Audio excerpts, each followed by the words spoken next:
ఓం నమో వెంకటేశాయ. వినా వెంకటేశం ననాథో ననాథ సదా వెంకటేశం స్మరామి స్మరామి. హరే వెంకటేశ ప్రసీద ప్రసీద ప్రియం వెంకటేశ ప్రయచ్చ ప్రయచ్చ. అహం దూరతస్తే పదాంభోజయుగ్మ ప్రణామే చ యాగత్య సేవాం కరోమి. సకృత్సేవయా నిత్యసేవా ఫలం త్వం ప్రయచ్చ ప్రయచ్చ ప్రభో వెంకటేశ. ఓం నమో వెంకటేశాయ.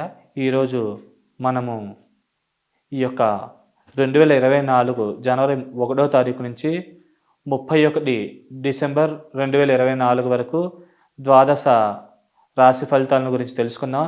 ఈ సంవత్సరం కూడా అందరికీ కూడా బాగా కలిసొచ్చి అందరూ కూడా సుఖ సంతోషాలతో ఉండాలని కోరుకుంటూ ముందుగా ఈ యొక్క రాశి ఫలితాల గురించి తెలుసుకుందాం.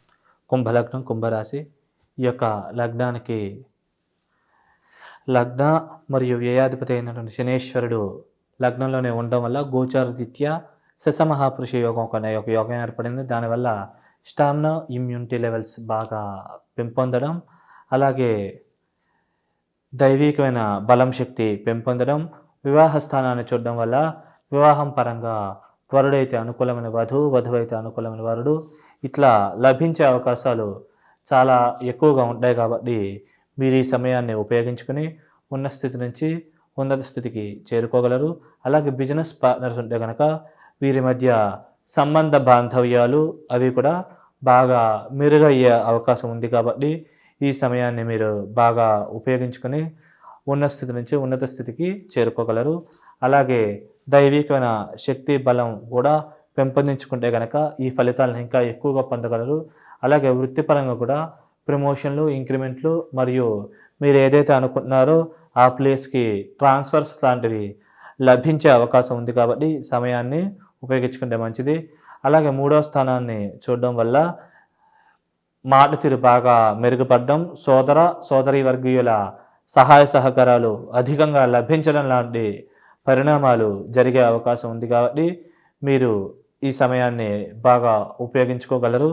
అలాగే ఈ లగ్నానికి 2వ ఇంట్లో రాహువు మరియు 8వ ఇంట్లో కేతు ఉండడం వల్ల వ్యక్తిగత జాతకంలో కనుక కేతు మహాదశ ముందైపోయి తర్వాత కనుక రాహు మహాదశ వచ్చినట్లయితే కనుక ఈ ఇద్దరు కూడా అద్భుతంగా యోగించి లాభిస్తారు.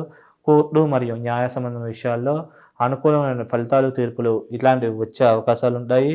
మరియు కుటుంబాభివృద్ధి, ధనాభివృద్ధి, నిల్వధనం పెంపొందడం, దైవికమైనటువంటి బలం శక్తి పెంపొందడం లాంటి పరిణామాలు జరిగే అవకాశం ఉంది. ఒకవేళ వ్యక్తిగత జాతకంలో కనుక ముందరగా రాహు మహాదశ అయిపోయి కేతు మహాదశ మిగిలి ఉన్నట్లయితే కనుక కుటుంబ సభ్యుల మధ్య మనస్పర్ధలు, కోర్టు మరియు న్యాయ సంబంధం విషయాల్లో కొద్దిగా వ్యతిరేకమైన ఫలితాలు, తీర్పులు లాంటివి వచ్చే అవకాశం ఉంది. కాబట్టి ఈ విషయాల్లో తగు జాగ్రత్తలు తీసుకుంటే మంచిది.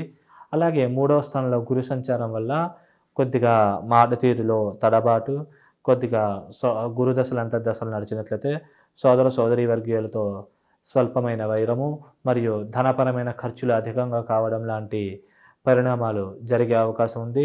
అలాగే ఈ యొక్క గురువు యొక్క పాపదృష్టి సింహరాశి మీద ఉండడం వల్ల వివాహ ప్రయత్నాలు చేసే వాళ్ళకి గురుదశలు అంతర్దశలు నడిచినట్లయితే వివాహపరమైన ఆలస్యం జరిగే అవకాశం ఉంది.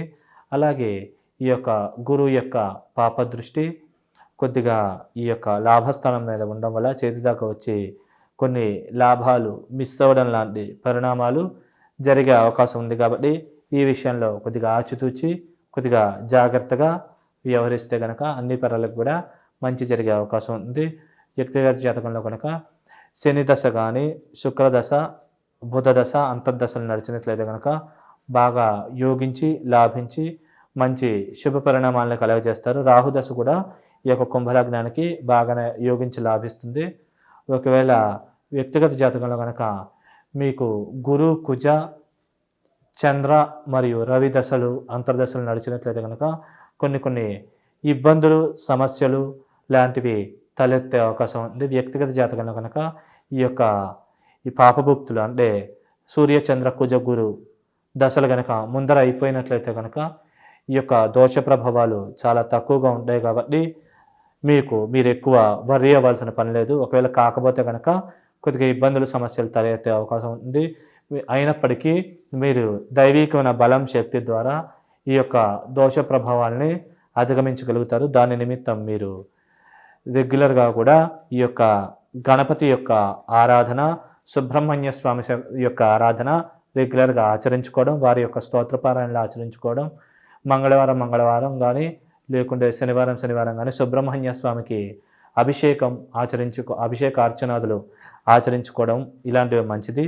అలాగే దగ్గరలో గోశాలు ఉంటే కనుక ఈ యొక్క శనగలు మరియు కందులు రెండు కూడా ఉడకబెట్టి బెల్లంతో పాటు ఆవుకి రెగ్యులర్గా తినిపిస్తూ ఉండడం వల్ల ఈ యొక్క దోష ప్రభావాల నుంచి బయటపడి మీరున్న స్థితి నుంచి ఉన్నత స్థితికి తొందరగా చేరుకోగలుగుతారు. అయినా దోషాలు ఉన్నప్పటికీ కూడా ఎక్కువ వర్రీ అవ్వాల్సిన పని లేదండి. సాధ్యమైనంత వరకు దైవికమైన బలం, శక్తి కనుక పెంపొందించుకుంటే దోష ప్రభావాలు ఆటోమేటిక్గా తగ్గిపోతాయి. కాబట్టి మీరు మేమిచ్చిన ఈ గైడెన్స్ ద్వారా ఈ యొక్క ప్రభావాలని తగ్గించుకుని తొందరగా ఉన్నత స్థాయికి వెళ్ళగలరు, యోగాభివృద్ధి కూడా చేసుకోగలరు. అలాగే మీరు అంటే వ్యక్తిగత జాతకంలో ఏమైనా అనారోగ్య సమస్యలు, మానసిక ఇబ్బందులు, కోర్టుకు సంబంధించిన సమస్యలు ఉన్నప్పటికీ కూడా మీరు దైవికమైన బలం, శక్తి పెంపొందించుకోవడం వల్ల ఈ యొక్క దోష ప్రభావాల నుంచి తొందరగా బయటపడగలుగుతారు.